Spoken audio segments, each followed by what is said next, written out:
말씀 보겠어요. 요한복음 14장 우리 12절부터 24절까지 말씀입니다. 요한복음 14장 12절에서 24절입니다. 찾으신 자 알고 제가 공독합니다. 내가 진실로 진실로 너희에게 이르노니 나를 믿는 자는 내가 하는 일도 그도 할 것이요 또한 그보다 큰 일도 하리니 이는 내가 아버지께로 가니라. 너희가 내 이름으로 무엇을 구하든지 내가 행하리니 이는 아버지로 하여금 아들로 말미암아 영광을 받으시게 하려 하니 내 이름으로 무엇인지 내게 구하면 내가 행하니 너희가 나를 사랑하면 나의 계명을 지키리라. 내가 아버지께 구하겠으니 그가 또 다른 보혜사를 너희에게 주사 영원토록 너희와 함께 있게 하리니 그는 진리의 영이라. 세상은 능히 그를 받지 못하나니 이는 그를 보지 못하고 알지도 못하리라. 그러나 너희는 그를 아나니 그는 너희와 함께 구하시며 또 너희 속에 계시겠으니 내가 너희를 구하러 같이 내버려 두지 아니하고 너희에게로 오리라. 조금 있으면 세상은 다시 나를 보지 못할 것이오되 너희는 나를 보리니 이는 내가 살아있고 너희로 살아있겠습니다. 그날에는 내가 아버지와 안에 너희가 내 안에 내가 너희 안에 있는 것을 너희가 알리라. 나의 계명을 지키는 자라야 나를 사랑하는 자니 나를 사랑하는 자는 내 아버지께 사랑을 받을 것이요 나도 그를 사랑하여 그에게 나를 나타내리라. 가롯이 아닌 유다가 가로되 주여 어찌하여 자기를 우리에게는 나타내시고 세상에는 아니하려 하시나이까. 예수께서 대답하여 이르시되 사람이 나를 사랑하면 내 말을 지키리니 내 아버지께서 그를 사랑할 것이요 우리가 그에게 가서 고초를 그와 함께 하리라. 나를 사랑하지 아니하는 자는 내 말을 지키지 아니하나니 너희가 듣는 말은 내 말이 아니요 나를 보내신 아버지의 말씀이라. 아멘. 우리는 지난주에 12절 말씀에 예수님께서 우리가 예수님이 하신 일보다 더 큰 일을 한다고 말씀하셨어요. 그래서 더 큰 일이 무엇인지에 관해서 함께 일들을 나누었습니다. 예수님이 이 땅에서 오셔서 하신 일이 뭡니까, 여러분? 바로 하나님의 뜻을 이루시는 일이었어요. 그래서 예수님은 성도들도 똑같이 자신이 하신 일과 같이 자기를 부인하고 십자가의 삶을 살게 된다고 하신 것이고, 더 큰 일이라는 것은 구약 시대와는 달리 예수 그리스도의 십자가 사역으로 완성된 복음을 가지고 사역하는 것이기에 더 큰 일이라는 것을 말씀해 줬어요. 그래서 우리는 사도행전에서 제자들의 사역 내용을 살펴본 것입니다. 구약시대에는 하늘의 풍요와 하늘의 복이 이 세상의 것으로 주어진 것은 사실입니다. 아브라함이나 욥이나 다윗이나 솔로몬 같은 사람들이 세상의 엄청난 풍요를 누릴 수 있었던 것은 하늘의 복을 받은 자들에게 주어지는 복이 얼마나 엄청난 것인지를 상징적으로 보여준 것입니다.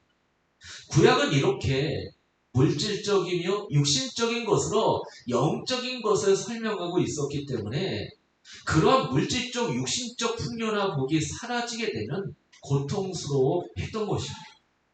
예수님도 구약을 살다 가신 분이에요. 그래서 공생의 기간 동안 눈에 보이는 병을 고치시고 또 수천 명의 사람을 먹이시는 표적으로 하늘의 복이 무엇인지 설명을 하셨던 겁니다. 그리고 십자가에서 죽으시고 부활하심으로 말미암아 하늘의 복이 완성되었고 그 하늘의 복이 예수 그리스도와 함께 믿음으로 죄인들의 마음속에 한꺼번에 부어지게 된 겁니다. 그래서 십자가와 부활 이후로는 이 세상의 물질이나 힘으로 하늘의 풍요를 설명할 필요가 없어진 거예요. 여러분, 믿음이라는 것은 히브리서 11장 1절 말씀처럼 바라는 것들의 실상이요 보지 못하는 것들의 증거인 겁니다. 이 믿음이 하나님의 택한 백성들에게 주어져 보이지 않는 것을 실상으로 인정하고 받아들이게 되는 거예요. 봄으로 믿는 것은 믿음이 아닙니다.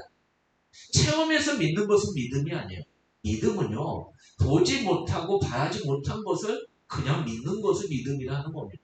그래서 이러한 믿음을 가진 믿음의 사람들은 인생 가운데 경험하는 여러 가지 어려움, 고통, 문제, 현실 속에서 기뻐하며 감사하며 찬양할 수 있는 것입니다. 이러한 의미에서 십자가와 부활 이후에 예수를 믿는 이들이 더 큰 일을 할 수 있는 것입니다. 그런데 그 더 큰 일은 성도의 외부에서 일어나는 일이기도 하지만 성도의 내부에서도 똑같이 일어나는 일이기도 합니다. 여러분, 우리의 외부에서 어떤 일이 일어나죠? 그 큰 일이 우리가 믿음으로 자기를 부인하고 십자가를 지는 삶, 그리고 빛을 드러내는 삶을 살게 되면 어떤 일을 하냐? 죽어있던 생명들이 살아나는 모습으로 나타나는데요. 그걸 고린도전서 1장은 뭐라고 표현하냐? 전도라고 표현하고, 이걸 하나님 나라의 확장이라고 이야기해요. 그리고 우리의 내부에서도 큰일이 일어나는데, 우리가 이 땅에 사는 동안에 우리의 옛사람이 십자가에서 죽어가고 예수의 은혜로 회복된 그 새 사람이 조금씩 조금씩 살아나는 것을 경험하게 돼요. 이게 바로 하나님의 큰 일을 뭡니까? 성취가 되어지는 삶을 산다는 이야기.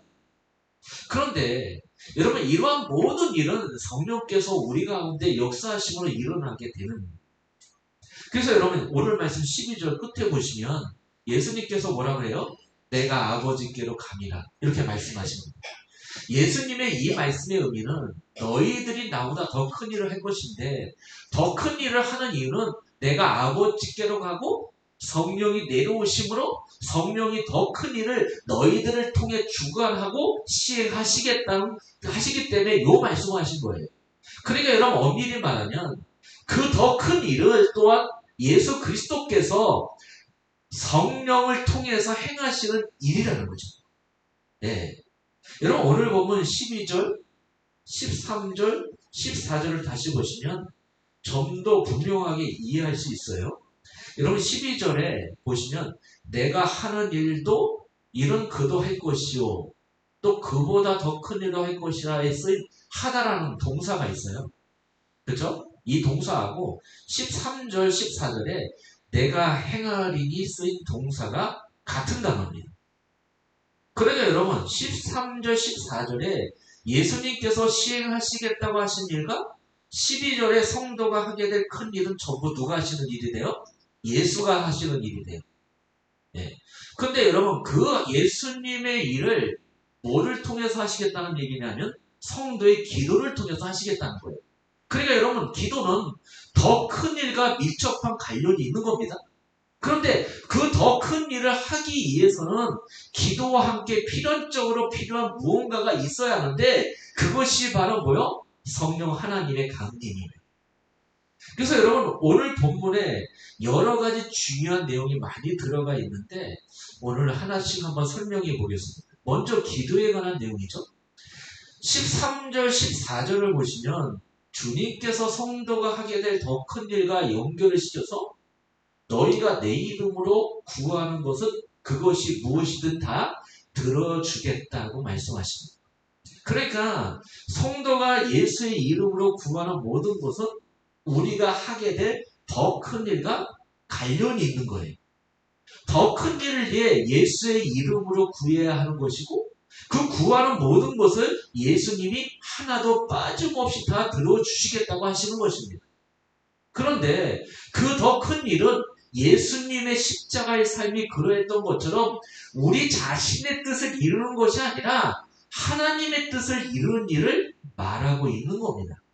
그러니까 기도는 간단히 말해 우리가 원하는 것을 얻어 살기 위해 하는 기도가 아니라 나 자신의 뜻을 죽이기 위해 기도하는 겁니다. 자신의 뜻을 죽이는 것이 더 큰 일인데, 그 일에 필요한 것을 예수의 이름으로 구하면 모두 다 들어주시겠다고 하시는 거예요. 그러니까 여러분, 기도의 목적은 뭐예요? 나를 죽이는 거라고 할 수 있어요. 그러니까 여러분, 너희가 구하면 무엇이 다 들어준다. 요 한 구절을 갖고 내가 원하는 거, 내가 문제되는 거, 그것 해결하기 위해서 기도하라는 것이 아니라는 거. 지금 여러분, 요한복음 14장에 나오면 요 기도 내용은 뭐하고 관련이 있다고요? 더 큰일하고 관련이 있는 내용이에요. 여러분, 이렇게 이해하시면 될 것 같아요. 자신의 뜻을 죽이는 것이 더 큰일인데 그 일에 필요한 것이 그것을 예수의 이름으로 구하면 모두 다 들어주시겠다고 하시는 겁니다. 따라서 하나님께서 반드시 응답하신다는 기도의 본질은 뭐예요, 여러분? 네. 나의 뜻을 죽이고 하나님의 뜻을 이루는 것. 이게 기도의 본질이에요. 하나님은 이렇게 자신의 뜻을 죽이고 부인하고자 하는 기도를 다 들어주시겠다고 말씀하시는 겁니다. 이제 왜 더 큰 일과 기도가 붙어 있는지 여러분 아시겠습니까? 여러분 그뿐만 아니라 무엇이든지 다 들어주시겠다는 기도는 내 이름으로라는 것에 제한을 받아요. 그러니까 예수께 응답을 받을 수 있는 기도의 내용은 예수의 이름으로 구해지는 무엇이든지. 네, 그거예요, 여러분. 여러분 그 의미는 이렇습니다. 예수의 이름으로 구하는 무엇이든지가 의미하는 첫째는 뭐예요? 그 요구가 나의 요구가 아닌 누구의 요구여야 한다는 거예요? 예수님의 요구여야 한다는 거예요. 물론 내 입에서 나오는 요구이기도 하지만 그 요구가 예수님이 원하는 요구여야 한다는 겁니다. 그게 예수님의 이름으로. 자, 우리가 예수님의 이름으로 구해야 하는 무엇이든지 그렇게 우리가 원하는 무엇이든지가 아니라 예수님이 원하는 무엇이든지여야 한다는 거예요. 예수가 이 땅에 오셔서 이루시고자 하는 단 한 가지 사역이 뭡니까, 여러분? 하나님 나라 완성이에요. 하나님 나라는 하나님의 통치에 순복하는 자들에게 이루어지는 다스림과 통치의 개념으로 이해해야 한다고 말씀드렸죠. 그러니까 예수님께서 구하는 무엇이든지는 바로 우리가 부인되고 하나님의 통치에 순복하는 자로 지어지게 되는 것에서 벗어날 수 없는 것입니다. 자, 두 번째로는 예수의 이름으로 무엇이든지 구할 수 있는 사람은 어떤 사람이에요? 예수님과 친밀한 관계 속에 있는 사람이어야 한다는 거예요. 여러분 사도행전 19장에 보면 마수라는 이들이 바울과 예수님의 이름으로 귀신을 쫓아내는 그런 장면이 나옵니다. 그때 귀신이 뭐라고 했는지 아십니까? 내가 바울도 알고 예수도 아는데 너 누구야? 그리고 그들을 올라타서 두둑을 팹니다. 옷까지 찢어버립니다. 이렇게 우리가 예수의 이름으로 구한다는 것은 예수님과 친밀한 관계가 있다는 것을 의미해요. 쉬운 말로 예수님과 친밀한 관계가 없으면 예수님의 이름으로 자신이 원하는 것을 요구할 수 없다는 겁니다. 그러니까 기도는 아무나 할 수 있는 것이 아니라는 말씀입니다. 그런데 예수와 친밀한 관계를 갖고 있는 이들이 예수의 마음과 예수의 그 의중을 헤아리지 못한다면 그게 말이 될까요? 말이 안 됩니다. 그렇다면 여러분, 예수님의 의중은 뭘까요? 우리의 소원을 들어주시는 것이 아니라 우리를 하나님께 순종하는 자로 만들어 가시는 겁니다. 따라서 예수와의 친밀한 관계 속에서 예수님의 이름으로 기도하는 자들의 기도 내용은 뭡것 같아요? 하나님께 순종하는 자의 성숙입니다. 여러분 그 범주 안에 머물러 있어야 된다는 얘기예요. 자, 그리고 세 번째, 예수로부터 보냄을 받은 자가 예수의 이름을 부르며 기도한다는 것은 그 보내신 분의 요구에 나도 적극적으로 동참하고 있다는 뜻이 포함되어 있는 겁니다. 여러분 아멘이라는 단어가 뭐예요? 아멘이다? 믿습니까? 네, 내가 그 말에 나도 동의합니다. 나도 그렇게 할 겁니다. 동참의 의미가 거기에 있다는 거예요. 그렇죠? 그럼 내가 예수의 이름으로 기도를 한다는 것은 내가 예수의 뜻에 적극적으로 동참하겠다는 하나의 표현이 된다는 겁니다. 그렇다면 예수의 뜻에 열심히 동참하고자 하는 이들이 예수의 이름으로 하나님께 열심히 구하게 되는 것이 뭡니까? 바로 하나님 나라의 완성과 나의 옛사람이 죽음을 예배하는. 그러니까 우리가 예수의 이름으로 무엇을 구한다는 것은 첫째로 그 요구가 나의 요구가 아닌 예수님의 요구가 되어야 돼요. 두 번째로 나와 예수의 관계가 어떤 관계요? 친밀한 관계가 전제가 되어야 된다는 얘기예요. 세 번째로 나에게 예수의 뜻을 행하고자 하는 적극적인 뭐가 있어요? 열정, 열망이 있어야 된다는 얘기예요. 이때 우리는 예수의 이름으로 무엇이든지 구할 수 있게 되는 것이고 하나님은 그 모든 것을 우리에게 응답으로 주실 것입니다. 따라서 기도는 하나님 무엇을 해주세요에 초점이 있는 것이 아니라 주님의 뜻이 무엇입니까? 에서 시작을 해야 돼요. 그래야 예수의 이름으로 구할 수 있는 겁니다. 이런 의미에서 기도는 하나님과 나와의 관계가 확인되며 더 깊어지는 데 쓰여지는 것이지 하나님께 내가 원하는 것을 이루기 위한 방법이 결코 아니라는 겁니다. 그래서 여러분, 기도라는 말 자체가 어떤 의미가 있냐? 하나님께 맡긴다는 의미를 갖고 있습니다. 인간의 수단과 방법을 포기하고 하나님의 뜻에 맡김으로써 하나님의 결정사항에 따르겠다고 하는 것이 바로 기도의 핵심입니다.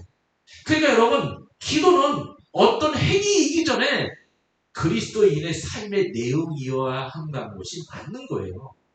이러한 의미로 하나님께 모든 것을 맡기고 그분의 뜻에 순종하겠다는 성도의 모든 삶이 다 뭐가 되는 거예요? 기도가 되는 거예요. 자, 그렇다면 질문. 여러분 한 주간 동안 기도하셨습니까?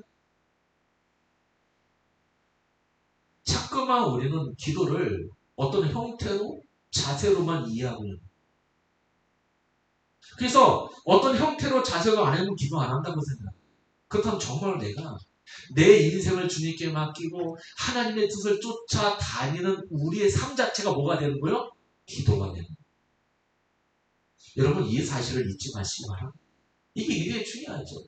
그러니까 여러분 기도는 무엇을 이루어 달라는 요구이기 이전에 하나님의 뜻에 순종하지 못하는 나를 주님 고쳐 주소서 여기에 초점이 맞춰져야 있어야 된다는 것을 말하고 있는 거예요. 여러분 오늘 보면 13절 한번 다시 볼까요? 자, 14절을 다시 보시면 예수님께서 당신의 이름으로 구하는 모든 것을 시행하시겠다고 하시면서 그 이유를 뭐라고 밝히세요? 아버지의 영광을 위해서. 그러니까 우리에게 주어지는 기도의 응답은 뭐하고 연결되어 있는 거예요? 아버지의 영광하고 연결되어 있는 거예요. 기도가 우리가 원하는 것을 응답해줘 우리의 기분을 맞추어 주기 위한 것이 아니라 하나님 아버지의 영광을 위해 기도가 응답이 된다는 말입니다. 제가 요즘 많이 힘들었어요. 여러 가지 외부적인 것들 때문에 힘들었는데 그때 하나님께 기도를 했는데 어느 날 하나님께서 제 마음속에 이렇게 물으시는 것 같아요. 너는 사람의 존재 이유가 뭐라고 생각하니? 그래서 저는 웨스턴 뉴스 소요리 문자 제1번을 가지고 대답을 했어요. 하나님, 하나님을 영화롭게 하고 영어토록 글을 즐기는 거 아닙니까? 다시 하나님이 이렇게 물으시는 것 같더라고요. 너 정말 하나님께 영화롭게 하기 원하냐? 내가 만일 두 가지 중 한 가지를 선택해야 한다면 너는 하나님을 영화롭게 하는 일과 힘들고 괴로운 일이 해결되는 것 중 어떤 일을 선택하겠냐? 물으시는 것 같아요. 그때 저는 쉽게 대답을 하지 못했습니다. 그러나 결국은 제가 뭘 고백했냐? 물론 하나님의 영광이지만 저는 힘들고 괴로울 때 해결이 되지 않아도 그것과 하나님의 영광과는 비교할 수 없다는 것을 고백하게 됐습니다. 그때 다시 한번 이런 물음이 들리는 것 같더라고요. 내가 나의 영광을 위해 힘들고 괴로운 이 문제를 그대로 놔두고 싶은데 그래도 되겠니? 해결 안 해주시겠다는 그냥 이 상태로 그대로 해야 되겠냐? 그때 저는요 불평할 수가 없었어요. 그때 고백한 게 뭐야? 하나님을 오르십니다. 여러분 우리는요 자꾸만 우리가 눈에 보이는 상황과 현실과 문제가 없어지기만 원합니다. 중요한 것은 뭐냐? 그것이 하나님의 뜻이라면 인정하는 것부터 들어가야죠. 기도는 바로 뭐예요? 어디부터 출발하는 거라고요? 네, 나를 죽이고 십자가 지는 것부터 하나님의 뜻을 묻는 것부터 시작해야 되는 거예요. 여러분 예수님은 어떠셨을까요? 여러분 요한복음 17장 4절 한번 볼까요? 요한복음 17장 4절입니다. 예수님께서 내게 하라고 주신 일을 내가 이루어 아버지를 이 세상에서 영원하게 하였으나, 이 말씀은 예수님이 자신의 십자가 순환으로 하나님을 영원하게 하셨다는 말씀입니다. 예수님께서 십자가를 지시기 전 겟세마네 기도에서 예수님은 할 수만 있으면 그 잔을 피하게 해달라고 기도를 하십니다. 그러나 내 뜻대로 마옵시고 아버지의 뜻대로 하옵소서라고 기도를 마치십니다. 그런데 하나님의 뜻은 아들이 십자가에서 죽는 것이었어요. 여러분 이걸 뭐라 그래요? 기도라고 얘기합니다. 그러니까 기도는 우리가 원하는 것을 얻어내는 수단이 아니라 우리가 하나님께 순종하는 자로 살아가기 위해서 주님의 도움을 구하는 도구여야 한다는 것입니다. 그래서 우리가 간절히 구해야 하는 것이 뭘 것 같습니까, 여러분? 바로 성령이죠.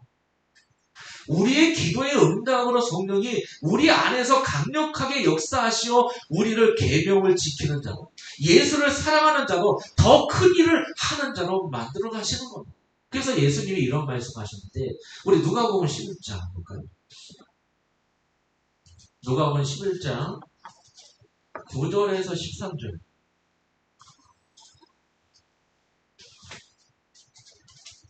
자, 내가 또 너희에게 이르노니 구하라. 그리하면 너희에게 주실 것이요. 찾으라. 그리하면 찾아낼 것이요. 두드리라. 그리하면 너희에게 열릴 것이요. 구하는 이보다 받을 것이요. 찾는 이는 찾아내 두드리는 이에게 열릴 것이요. 너희 중에 아버지 된 자로서 누가 아들이 생선을 달라 하는데 생선 대신 뱀을 주느냐? 알을 달라 하는데 정갈을 주겠느냐? 너희가 악할지라도 좋은 것을 자식에게 줄 줄 알고는 하물며 너희 하늘 아버지께서 구하는 자에게 뭐를 주신다고요? 성령. 여러분 9절에 구하라, 찾으라, 두드리라 그러면서 다 받는다고 얘기하세요. 그 중요한 얘기죠. 너 내 자녀니까 내가 아버지니까 좋은 거 줄 거야 라고 하면서 뭘 준다고요? 하나님이 원하시는 걸 주는 거지. 성령. 하나님 나는 이거 해결되고 원해요. 나 이거 되기를 원해요. 근데 내 계획이 성취되기 원해요 하는데 하나님 뭐를 주세요? 성령을 주십니다. 그렇다고 여러분 제가 지금 우리가 필요한 것을 전혀 구하지 말라는 말씀을 드리는 것이 아닙니다. 우리는 하나님 아버지의 자녀입니다. 자녀는 아버지에게 필요한 것을 구하는 것이 왜 나빠요? 안 나빠요. 그러나 오직 그것만이 기도의 핵심이 아니라는 것을 여러분 잊지 마시라는 겁니다.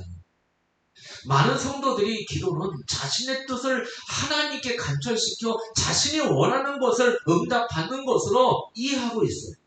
그런데 주님은 기도를 하나님의 영광을 위해 우리의 뜻을 접는 것으로 가르치고 계신 겁니다. 그뿐만 아니라 우리가 해야 하는 더 큰 일 또한 우리가 뭐 대단한 업적을 이루는 것이 아니라 예수님처럼 십자가를 지고 자기를 부인함으로 말미암아 하나님의 뜻이 이루어지는 것을 말씀하고 있는 것입니다. 그러니까 더 큰 일이나 기도나 둘 다 우리의 옛사람을 죽이고 하나님의 뜻에 순종하는 자로 지워져 가는데 필요한 것들이라는 것을 말하고 있어요. 그러니까 기도의 최종 목표나 더 큰 일의 내용은 뭡니까 여러분? 나라는 우상을 사랑했던 내가 하나님을 사랑하는 자로 바뀌어 가는 것입니다. 그래서 여러분 오늘 보면 15절이 이렇게 이어지고 있는데 15절 볼까요? 14장 15절 뭐라고 되어 있습니까? 너희가 나를 사랑하면 나의 계명을 뭐한다? 지키리라. 그러니까 더 큰 일과 기도에 대해 말씀을 하시던 주님께서 갑자기 나를 사랑하면 계명을 지킬 것이다 라고 말씀을 하십니다. 그러니까 더 큰 일과 기도와 주님을 사랑하는 것과 계명을 지키는 것이 다 똑같은 목적지를 가지고 있는 것입니다. 여기에서 우리가 간과해서는 안 될 아주 중요한 것이 있어요. 15절에 보시면 주님 사랑 그리고 계명을 지키라는 내용과 또 21절 내용이 같은 내용으로 기록되어 있다는 것을 주의 두기예요. 그러니까 15절과 21절에 같은 내용이에요. 보통 여러분 어떤 내용을 강조하기 위해서 문장의 앞과 뒤에 같은 내용을 기록하기도 하죠. 그럼 15절과 21절 사이에 어떤 내용이 있는지 다시 읽어볼 필요가 있습니다. 네.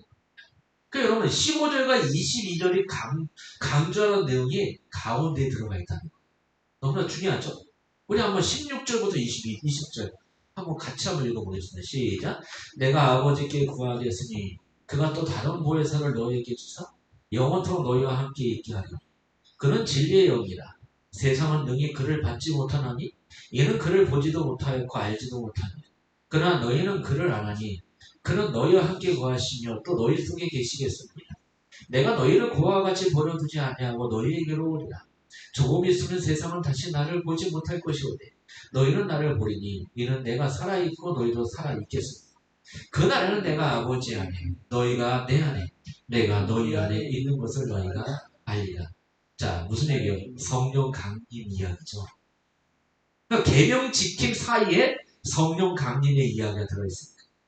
그러니까 우리가 주님을 사랑하고 계명을 지키는 것, 다른 말로 더 큰 일을 하는 것, 그리고 예수의 이름으로 기도하고 응답받는 것은 성령이 오시는 일로 말미암아 된다는 것을 가르쳐 주시는 것. 이렇게 우리가 성령이 오셔서 우리가 더 큰 일을 하게 되는 것이고 예수님의 이름으로 기도하여 모든 것을 응답받게 되는 것이고 예수를 사랑하게 되고 예수의 계명을 지키게 된다는 것입니다. 그런데 우리에게 성령이 이미 오셨습니다. 안 그래요? 여러분 성령이 어디 계세요? 정말 여러분 안에 계십니까? 근데 우리가 정말 계명을 지키고 있나요? 다른 말로 바꿔 말하면 여러분 자신보다 예수님을 더 사랑하고 있습니까? 여러분 이 질문에 선뜻 대답할 수 없지 않나요? 그런데 주님은 분명 우리에게 더 큰 일을 하게 될 것이고 우리가 예수의 이름으로 기도하는 모든 것을 응답하시겠다고 말씀하셨습니다. 그것이 계명을 지키는 것이고 예수님을 사랑하는 삶이거든요. 따라서 우리가 믿는 자들이 맞다면 완벽하게는 아닐지라도 어느 정도 계명을 지키는 삶을 살고 있어야 맞습니다. 그런데 자신이 없어요. 이게 우리의 딜레마입니다. 이 딜레마를 우리는 어떻게 해결해야 할까요? 근데 여러분 이에 대한 답이 성경에 아주 자세하게 나와 있어요. 23절 볼까요? 예수께서 대답하여 이르시되 사람이 나를 사랑하면 내 말을 지키리라. 내 아버지께서 그를 사랑하실 것이요 우리가 그에게 가서 겉으로 그와 함께 15절에서 나를 사랑하는 자는 계명을 지킨다라고 하셨는데 지금 읽는 23절에서는 나를 사랑하는 자는 내 말을 지킨다라고 합니다. 그러니까 여러분 하나님의 계명을 지키는 것과 예수의 말을 지키는 것은 같은 의미죠. 그런데 예수의 말을 지킨다는 것은 그 예수의 말이 우리 안에 있다는 말과 동의어예요. 여러분 왜 그러냐? 요한복음 1장 14절 볼까요? 자, 요한복음 1장 14절. 자, 말씀이 육신이 되어 우리 가운데 거하시되 우리가 그의 영광을 보니 아버지 독생자의 영광, 은혜와 진리가 충만해요. 예수님이 이미 성령으로 우리 안에 와 계시는 것. 본문 20절을 다시 보시면 그날에 내 아버지 안에 너희가 내 안에 내가 너희 안에 있는 것을 너희가 알라라고. 우리가 계명을 지킨다는 것은 예수의 말을 지킨다는 것이고 예수의 말을 지킨다는 것은 예수의 말씀이 우리 안에 들어와 있다는 말인데 그 예수의 말이 예수님 자신입니다. 여러분 어렵습니까? 그런데 그 예수님이 이미 우리 안에 들어와 있어요. 여러분 한 군데 더 보고 결론을 내려볼까요? 15장 7절 보면 아주 중요한 구조죠. 너희가 내 안에 거하고 내 말이 너희 안에 거하면 무엇이 원하는 거냐. 그리하면 이루리라. 자, 우리는 오늘 본문을 통해서 예수님을 사랑하고 예수님의 계명을 지키는 것과 더 큰 일과 예수님의 이름으로 구하는 모든 것의 응답이 결국 같은 것을 말하고 있다는 것을 배웠습니다. 하나님 나라의 완성, 하나님 나라 백성의 자기 부인과 순종의 삶에 대한 모든 강구는 다 응답되어 진다는 것입니다. 그런데 여기에서 무엇이든지 원하는 대로 구하라 그리하면 이루리라는 말씀의 조건으로 너희가 내 안에 거하고 내 말이 너희 안에 거하면 이라는 말씀이 붙어가 있어요. 근데 오늘 본문 20절을 보면 성도가 더 큰 일을 할 수 있고 예수님의 이름으로 드린 모든 기도의 응답을 받을 수 있는 조건으로 너희가 내 안에 내가 너희 안에 있는 것이 들고 있습니다. 그러니까 너희가 내 안에 내 말이 너희 안에는 말씀과 너희가 내 안에 내가 너희 안에라는 말씀은 정확하게 같은 말인 거예요. 그런데 여러분 말과 계명이 같은 것을 가리키는 것이므로 내 말이 너희 안에와 내 계명이 너희 안에라는 말씀도 정확하게 같은 말이에요. 그런데 중요한 것은 우리 안에 예수님이 이미 와 계시다는 겁니다. 그 말은 우리 안에 예수님의 말이 거하고 있다는 말이 되고 그 말은 다른 말로 우리 안에 예수님의 계명이 이미 들어와 있다는 말이 되는 거예요. 여러분 지금 제가 말장난하는 게 아니에요. 저 요한복음에 있는 말을 단어들을 끄집어내서 같은 것임을 이야기하고 있어요. 지금 사도 요한은 계명, 말, 내 안에, 너희 안에 이거를 다른 의미로서 던져주는 것 같지만 다 같은 의미로 우리에게 준다는 것을 이야기하고 있는 거예요. 여러분 에레미야서 31장 에레미야 31장 31절에서 33절 새 언약을 말씀하십니다. 자 31절에 보니까 새 언약을 맺으리라 이렇게 얘기했죠. 자 그 언약이 뭔가 32절에 내가 그들의 조상의 손을 잡고 애굽 땅에서 인도하여 내는 날에 맺은 것과 같지 않아요. 그 전에 구약에 맺었던 언약과 같지 않는다는 거죠. 그럼 그 언약이 뭐냐? 33절에 그러나 그날에 후에 내가 이스라엘 집과 맺은 언약이라 하시니 곧 내가 나의 법을 그들 속에 두며 그들의 마음에 기록하여 나는 그들의 하나님이 되고 그들은 내 백성이 될 것이다. 자 말씀이신 예수님이 우리 안에 들어와서 우리가 하나님의 백성이 되고 하나님이 우리의 아버지가 되는 그 새 언약의 현실이 이미 우리 안에 이루어지지 않았어요. 이루어졌다는 겁니다. 근데 성경은 그 말씀이 뭐라고 표현해요? 살았고 운동력이 있다고 얘기하나요? 히브리서 4장 12절에 말씀은 살았고 운동력이 있다라고 얘기하죠. 그러니까 우리가 하나님의 계명을 지킨다는 말은 우리 스스로 우리의 의지를 발동해서 지켜낸다는 말이기에 앞서 예수님께서 당신의 열심으로 우리를 계명을 지키는 자로 하나님을 사랑한 자로 만들어 내셨고 이러한 자로 완성하시겠다는 하나님의 의지의 말씀입니다. 그래서 여러분 이것 또한 이미와 아직이 들어있죠. 이미 너는 계명을 지킨 자야. 이 말이거든요. 근데 내가 너를 계명을 지키는 자로 만들 거야. 그 말이 동시적으로 우리에게 주어지고 그래서 예수님의 계명 지킴이 누가 된 거야? 우리 것이 된 것이고 예수님의 사랑이 우리의 사랑이 된 것입니다. 근데 그 일이 예수 그리스도의 십자가와 부활, 승천 이후에 성령의 오심으로 이루어지게 된다는 말씀입니다. 그래서 계명 지킴, 예수님 사랑이라는 양쪽의 말씀에 성령의 오심이 오늘 본문에 들어가 있는 겁니다. 그 모든 내용을 한 구절로 요약한 구절이 하나 있는데 요한일서 3장 24절 요한일서 3장 24절 자 뭐라 했냐 그의 계명을 지키는 자는 주 안에 거하고 주는 그의 안에 거하나니 우리에게 주신 성령으로 말미암아 그가 우리 안에 거하신 줄을 우리가 아느니라. 자, 주 안에 거하고 주가 그 안에 거하는 자는 뭐 하는 자라고요? 계명을 지키는 자라고 설명하고 있는 거예요. 그러니까 그 안에 예수님을 모시고 있는 모든 자들은 계명을 지키는 자가 맞다는 거예요. 질문합니다. 그럼 여러분은 계명을 지키는 자입니까? 아닙니까? 지키는 자가 맞다는 거죠. 여러분 이 14장의 첫 구절이 오늘 본문 14장의 첫 구절이 어떻게 시작되는지 기억나십니까? 내가 너희를 위해 처소를 예배하러 간다는 구절로 시작하면서 여기까지 온 거예요. 그러니까 예수님께서 만드신 처소는 예수님께서 십자가를 지심으로 예수가 우리 안에, 우리가 예수 안에 들어가게 만들어 우리를 하나님께 완전히 순종하는 자로 하나님의 백성으로 완성시키겠다는 그런 말씀이라는 것이 확실해진 것입니다. 그 처소가. 아울러 계명을 지키는 자는 주를 사랑하는 자가 맞습니까? 맞죠, 여러분? 따라서 예수를 주라 시인하는 모든 일은 예수를 믿는 자들이고 그들 안에 예수가 거하는 것이고요. 그들은 곧 예수를 사랑하는 자들이고 그들은 곧 예수의 말씀을 지키는 자라는 겁니다. 성도 여러분, 우리는 예수 그리스도의 십자가 은혜로 이미 계명을 지킨 자들이 되었고 이미 예수를 사랑하는 자가 되었고 이미 더 큰 일을 이룬 자가 되었고 모든 기도의 응답을 다 받은 자가 되었습니다.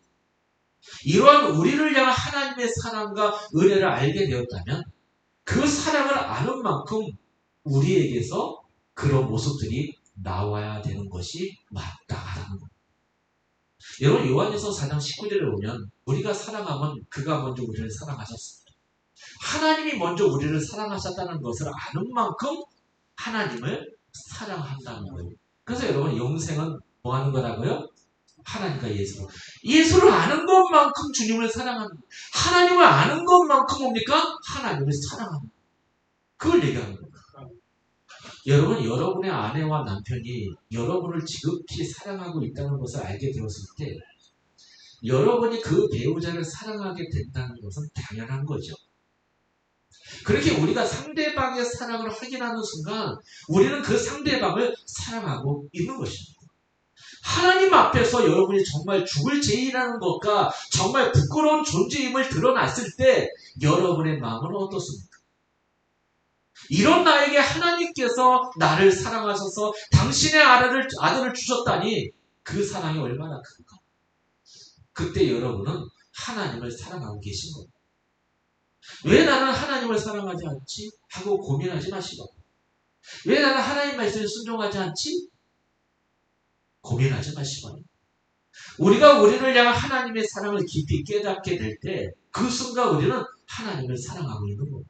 그러니까 성경에 풍성하게 기록된 하나님의 그 큰 사랑의 깊이와 넓이와 높이를 잘 배우시면 여러분 되기 바랍니다. 그리고 여러분 그런 것들을 여러분의 인생 속에서 경험하셔야 돼요. 그렇게 조금씩 하나님의 사랑을 경험하다 보면 그 하나님의 사랑이라 주신 이유까지도 내 사랑 범주 안에 들어오게 되는 겁니다. 여러분 억지로가 될까요? 안 될까요? 억지로 안 돼요. 안 되는 겁니다. 그러니까 먼저 뭐부터 배워요?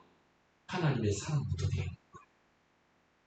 여러분 우리가 삼위일체라고 얘기했을 때 여러분 삼위일체를 어떻게 이해하십니까? 성부 하나님, 성자 하나님, 성령 하나님. 여러분의 이성으로 이해가 되십니까? 여러분의 말로 그것이 설명이 되십니까? 설명이 되지가 않거든요. 이성으로 이해가 될 수 없는 부분이에요.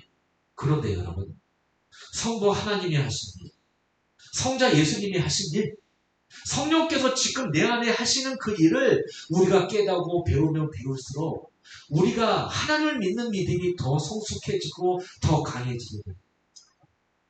그리고 뭡니까? 하나님이 그렇게 나를 사랑하셨으니 그 사랑을 아는 것만큼 그 사랑을 나를 통해서 어떻게 드러내게 돼 있는 것입니다. 사랑하는 것만큼 그 사랑하는 대상의 그 말에 뭡니까? 내 삶 속에서 뭐가 나와요? 순종이 드러나게 돼 있다. 그래서 여러분 야고보서에 보니까 뭐라고 표현합니까? 믿음은 행함이야 얘기하는 거예요. 진짜 믿음이 있다면 진짜 행함이 있는 거야. 그 행함이 뭐예요 여러분? 자기 부인과 십자가의 삶, 하나님 사랑과 이웃 사랑, 그게 드러난다는 얘기예요. 오늘 요한일서에도 마찬가지예요. 계명을 지키는 자가 하나님을 사랑하는 자다.